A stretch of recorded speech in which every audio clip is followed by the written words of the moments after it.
Silks శ్రీరస్తు శుభమస్తు sale ప్రతి 25,000 రూపాయల కొనుగోలుపై ఒక గోల్డ్ కాయిన్ ఉచితం.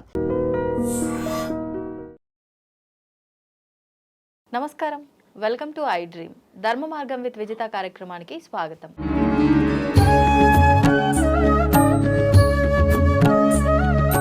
ప్రస్తుతం మనతో పాటు ఉన్నారు ప్రముఖ ఆధ్యాత్మికవేత్త, జ్యోతిష్య పండితులు మాడుగుల శివప్రసాద్ గురువు గారు. ఇప్పుడు గురుగారితో మాట్లాడి మరిన్ని విషయాలు తెలుసుకుందాం. నమస్కారం గురుగారు. ఆశీర్వచనం తల్లి. గురుగారు, మనకు ఈ మాసంలో వచ్చే ఏకాదశి ముక్కోటి ఏకాదశి. ఈ ఏకాదశి చాలా విశిష్టత కలిగిన ఏకాదశి. అంటే మనకు 24 ఏకాదశులు ఉన్నప్పటికీ ఒక్కొక్క ఏకాదశి ఒక్కొక్క విశిష్టతతో ఉంటుంది. ఈ ఏకాదశి విశిష్టత గురించి, ఆ రోజు ఆచరించే విధానాలు, అంటే ప్రతి ఒక్క మానవునికి కోరికలు సహజం. ఎక్కువ కాలంగా ధర్మంగా ఉండి కూడా కోరిక నెరవేరట్లేదు అనుకునే వాళ్ళు ఈ ఏకాదశి రోజున ఉపయోగించుకునే అవకాశం ఏమైనా ఉందా కోరిక నెరవేరడానికి? శ్రీ మహాగణాధిపతయే నమ. ఐం మహాసరస్వత్యే నమ. శ్రీ లలితాంబికాదేవియే నమ. అమ్మ, ముక్కోటి ఏకాదశి, వైకుంఠ ఏకాదశి, ఇలా ఏకాదశికి పేర్లు. ఇది ప్రామాణికం. ఇది ఇంకా పతాక స్థాయి సన్నివేశంతో కలిగినటువంటిది. అలాగే ఉత్తర ద్వార ప్రవేశం అనేటువంటిది ఒకటి. ఇవన్నీ కూడా చెప్పుకుంటాం. ఎందుకంటే మనకు కావాల్సింది ఏమిటంటే, ప్రతి వాళ్ళము కోరుకునేది వైకుంఠానికి దారి అనేటువంటిది కావాలి అని. వైకుంఠ ద్వార ప్రాప్తి అని మనం దాంట్లో రాయటమే చెప్తారు. ఏమిటి వైకుంఠం? ఎందుకు? ప్రతి వాళ్ళు నరకానికి వెళ్ళాలని కోరుకోము కదా. కోరుకోరు. శ్రీ మహావిష్ణువు దగ్గర అయితే ఆయన వైభోగం కాబట్టి నిత్య కళ్యాణం పచ్చతోరణం. ఇప్పుడు తిరుమల చూస్తే అదే వైకుంఠం. కలియుగ వైకుంఠం అని అంటున్నాం మనం. అది కలియుగ వైకుంఠం అనే కాదు, ఇంకా వైకుంఠం వైకుంఠం ఈ యుగంలో మాత్రమే అని మనం అనడానికి లేదు. అక్కడ నిత్య కళ్యాణం పచ్చతోరణము. ఎవరిని చూడు పసుపు పట్టించుకొని లేదా నామాలు పెట్టుకొని గోవిందా గోవిందా గోవిందా గోవిందా అనుకుంటూ వెళ్ళటము, చేయడం, రావటము, జనాలు వెళ్ళేవాళ్ళు వచ్చేవాళ్ళు సంతోషంగా. అక్కడికి పోగానే మనస్సు ఎన్ని కష్టాలు ఉండినా ఆ కొండ మీద అడుగు పెట్టంగానే ప్రతి వాళ్లకు కూడా మనస్సు ఎంత ప్రశాంతత ఉంటుంది. అటువంటి వైకుంఠమే వైకుంఠం. ఎందుకు ఇవి మామూలుగా అంటే, ఏకాదశి వ్రతం అని మనకు వ్రతాలు చాలా ఉన్నాయి. ఏకాదశి వ్రతం అనేటువంటిది మొదలు పెడతాం. ఎప్పటి నుంచి? ఇప్పుడు ఇది అయిపోగానే, పుష్యమాసంలో అయిపోగానే, ఇప్పుడు ఈ ఏకాదశి అనేటువంటిది అయిపోగానే మళ్ళీ ప్రారంభం అవుతుంటుంది. మళ్ళీ నెలకు వస్తుంది కదా. అవును అవును గురుగారు. బహుళ ఏకాదశి, శుద్ధ ఏకాదశులు వస్తుంటాయి. ఇలా ఏకాదశులు ఇలా మనము పాటించటములో ఏమిటి అంటే, ఏకాదశి అంటే ఏకాదశి నాడు ఇంట్లో ఎవరు వంట చేసేవాళ్ళు కాదు పూర్వం. ఎవరి ఇళ్లల్లోనూ పొగ వచ్చేది కదా. అప్పుడు కట్టెల పొయ్యి, ఇప్పుడు ఎవరింట్లోనూ ఇప్పుడు కూడా పొగలు రావు అనుకోండి. కట్టెల పొయ్యితో చేసేటువంటి వాళ్ళు కాబట్టి ఎవరింట్లోనూ అబ్బాయి ఈరోజు ఏకాదశి, ఎవరింట్లో చూసినా పళ్ళు పాలు ఇవి మాత్రమే తిని ఉంటారు. అవి కూడా తినరు. ఏకాదశి అనేటువంటి దాంతో ఉపవాసము అంటే ఏమిటి? ఉపవాసం అంటే ఏమిటి అంటే, స్వామికి సమీపముగా భగవంతుడికి సంబంధించినటువంటిది పుస్తకం పట్టుకొని చదువుతూ ఉండటము, చెయ్యటం, స్వామికి అనుకూలముగా మనము దానికి సంబంధించిన స్తోత్రాలు ఇంకొకటో చేసుకుంటూ అనుష్ఠానం చేసుకోవటము, దేవతార్చన చేసుకునే వాళ్ళు చేసుకోవటము, ఇలాంటివి స్వామికి దగ్గరగా ఉండి ఉపవాసం అనేటువంటిది ఉంటూ ఏమి తినకుండా మరుసటి రోజు మళ్ళీ దేవతార్చన అంతా చేసుకున్న తర్వాత ఎవరికైనా ద్వాదశి అనేటువంటిది వస్తుంది. ఏకాదశి అయిన తర్వాత ద్వాదశి తాంబూలము అనేటువంటిది ఇచ్చి వాళ్ళకు భోజనం పెట్టి తాంబూలము ఇచ్చి తర్వాత వీళ్ళు భోజనం చేయటం అనేటువంటిది సాంప్రదాయం. ఒక మనిషికి ఎవరికన్నా ఇవ్వటం బ్రాహ్మణులకు ఎవరికో ఒకరికి ఫలానా అనేది ఏం లేదు. అభ్యాగతో స్వయం విష్ణువు ఎవరికైనా ఒక వ్యక్తిని పిలిస్తాం. మనం ఏమంటామంటే ఏదో బ్రాహ్మణులకే ఇవ్వాలి అనేటువంటిది చెప్తుంటాం. ఇస్తే పరమ సంతోషం. ఎందుకంటే బ్రాహ్మణు మమ దేవత. ఎందుకంటే భగవంతుడు నడిచి రాడు. ఒకటి, భగవంతుడికి నిరంతరము అర్చన చేసేటువంటిది, పూజలు కార్యక్రమాలు చేసేటువంటిది బ్రాహ్మణులు కాబట్టి బ్రాహ్మణులకి ఇస్తే దేవుడికి ఇచ్చినట్టు సంతోషం. అందుకని బ్రాహ్మణులకి ఇవ్వడం జరుగుతుంది. ఇచ్చినప్పుడు ఒక మంత్రం ఉంటుంది, అది చదవటం. నేను స్వీకరిస్తున్నాను, నువ్వు ఇస్తున్నాను, నేను స్వీకరిస్తున్నాను అనేటువంటి అది చెప్పటము. ఎందుకంటే బ్రాహ్మణుని యొక్క అధీనము మంత్రము, మంత్రాధీనం దైవము, మంత్రాధీనం అని, మంత్రం బ్రాహ్మణాధీనం అని. ఇది ఈ ఉదాత్వాలు అనుదాత్వాలు ఏత్వాలు ఎలా పలకాలను అలా పలుకుతాడు సుష్టుగా పద్ధతిగా అనేటువంటిది ఉంటుంది. కాబట్టి తప్పులు వలకుండా చెప్తారు బ్రాహ్మలు అనేటువంటిది. అది అందుకని ఇవన్నీ కూడా ఏదో ఒకదానికొకటి లింకు అలా ఇచ్చి వాళ్ళు సంతోషంగా ఏదో ఆ రోజు భోజనం చేయటం అంటే భగవంతుడికి మేము ఇచ్చుకున్నాము అని ఆత్మతృప్తి. మనకు ఒక తృప్తి ఎప్పుడు వస్తుంది? మానసికమైన తృప్తి ఎప్పుడు అంటే ఏకాదశి వ్రతం అయిపోగానే ఒక తాంబూలం ఇచ్చినాను, అబ్బా సంతోషం అని. మనకు మంజునాథ సినిమాలో కూడా ఈరోజు ఎవరు రాలేదే భోజనం పెట్టడానికి అని వెతుకుతూ ఉంటాడు. ఇవన్నీ ఆచారాలు ఎక్కడి నుంచి వచ్చినాయంటే శాస్త్రాల్లో ఉన్నవే, అందుకనే అలా చూస్తారు.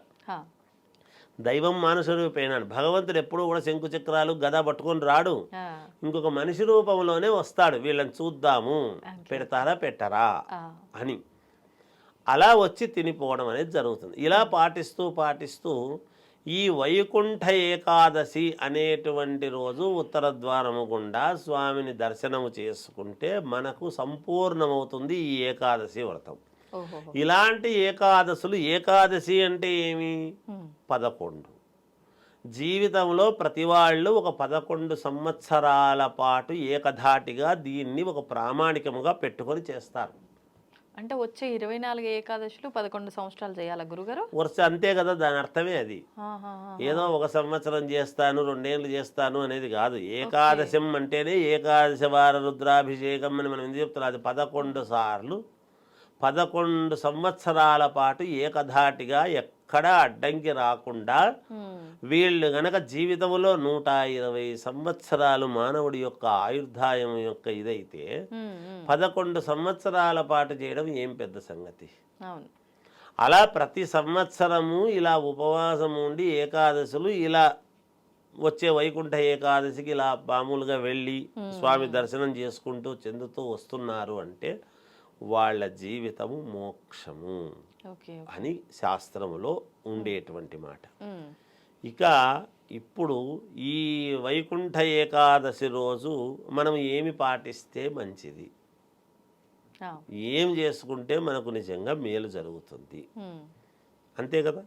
ఇంకా కోరికలు మీరు అన్నట్టుగా ఏవో కోరికలు ఉంటాయి. ఒక్కో మనిషికి ఒక్కొక్క రకమైన కోరిక. కార్లు ఉండేవాడు పెద్ద కారు కొనాలనో, లేకపోతే ఒక ఇల్లే ఉండేవాడు ఇంకొక ఇల్లు పెద్ద ఇల్లు కొనుక్కోవాలి, అపార్ట్మెంట్ ఉండేవాడు విల్లా కొనుక్కోవాలని, విల్లా ఉండేవాడు ఇంకా కొంచెం 1 ఎకరాలు కట్టుకోవాలని. మానవుడికి తృప్తి అనేటువంటిది కొంచెము తక్కువే, చాలా తక్కువ, కొంచెం తక్కువ అందాం. అంటే ఉండకూడదు అనడానికి మనకేం హక్కు లేదు కదా, ఉండాలి మానవుడు కాబట్టి ఉండాలి కోరికలు. అలా వాళ్ళ కోరికలు నెరవేర్చుకోవాలి అనేటువంటివి కొన్ని అయితే, ఇంట్లో కొంచెం పిల్లలకు కావాల్సినటువంటి ఉపకృతులు కావచ్చు, వివాహాలు కావచ్చు, ఉద్యోగాలు కావచ్చు, అనేక రకాల కోరికలు ఏవో ఉంటాయి. ఇంట్లో పిల్లలకు సంతానము గురించి కావచ్చు. దైవం కదా భగవంతుడు, అందుకని ఏ దైవము ఎటువంటి వరం ఇస్తాడో కనుక అందరికీ మనం మొక్కుతాం.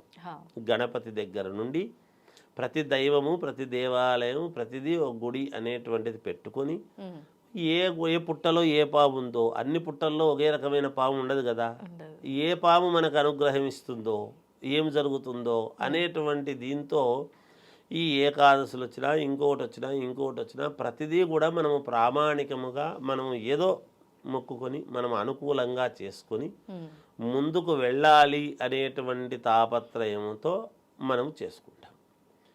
ఇక్కడ ముఖ్యంగా నేనేమంటున్నానంటే ఏకాదశి రోజు ఎవరైతే దేవాలయానికి ఏకాదశి రోజు మనం వెళుతున్నామో, నేను ఇందాక 11 ఏకాదశి అని మనం ఒక ఇది అనుకున్నాం. మనం ఇక్కడ నేను చెప్తున్న మాట ఏమంటే అమ్మ, మనకు ఆ కోరికలు నెరవేరాలి, మనకు మేలు జరగాలి అనేటువంటి భావన ఉండేటువంటి వాళ్ళు ఒక 11 కాయిన్స్ కానీ, 11 రూపాయలు కానీ, 1100 కానీ, 11,000 కానీ, 11 లక్షలు కానీ, అది వాళ్ళ సౌకర్యం. ఎవరి శక్తి వాళ్ళది, తప్పులేదు కదమ్మా. ఎవరి శక్తి వాళ్ళది, వాళ్ళ శక్తి అనుసారము. ఒకవేళ కాయిన్స్ అయితే సమాజంలో ప్రతి వాళ్ళు చేసుకోగలిగినటువంటిది అవును కదా. అవును ఈ 11 కాయిన్స్కు నిజానికి కాస్త గంధము బొట్టు పెట్టి హ్మ్. ముందు రోజు ఏకాదశి కంటే దశమి రోజు ఓకే ముందు రోజే కాస్త అమ్మవారు లక్ష్మీదేవి యొక్క పూజ అనేటువంటిది ఏది తొమలపాకులు హ్మ్. 3 తొమలపాకులు 2 వక్కలు ఆ, దాంట్లో ఈ 11 కాయిన్స్ పెట్టి గంధం పెట్టి బొట్టు పెట్టి హ్మ్. ఆరాధన చేసి ఆ తోలపాకుతో సహా మరుసటి రోజు ఏకాదశి రోజు ఈ తాంబూలాన్ని తీసుకువెళ్ళి హ్మ్. ఆ తాంబూలము 2 వక్కలు 3 తమలపాకులు పక్కన పెట్టి హ్మ్. ఆ 11 రూపాయలు ఆ హుండీలో వేసేయడం ఓకే ఓకే భగవంతుడికి ఆ, చేసుకుంటే మనం ఏమి ఇచ్చినాము భగవంతుడికి అనే దాన్ని బట్టి మనకి ఇవ్వాల్సినటువంటిది ఇస్తాడు.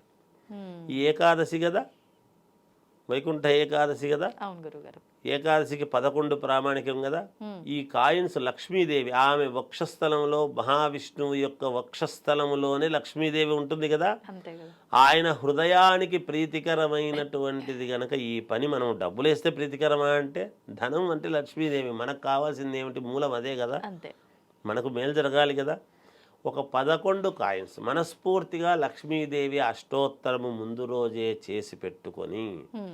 లేదు అదే రోజు పొద్దున్నే తెల్లవారుజామునే చేసి ఆ, దైవం దగ్గరికి వెళ్ళి క్యూలో నిలబడి ఆ క్యూలో నిలబడినంతసేపు వేరే వేరే మాటలు కాకుండా ఆ, మహాలక్ష్మీదేవిని విష్ణుమూర్తిని స్మరిస్తూ వెళ్ళి ఆ తోలపాకులు అవన్నీ దాంట్లోకి వేయనీరు కాబట్టి అవి పక్కన పెట్టి కాయిన్స్ అందులో వేస్తే వీళ్లకు ఖచ్చితముగా మేలు జరుగుతుంది అని నా భావన.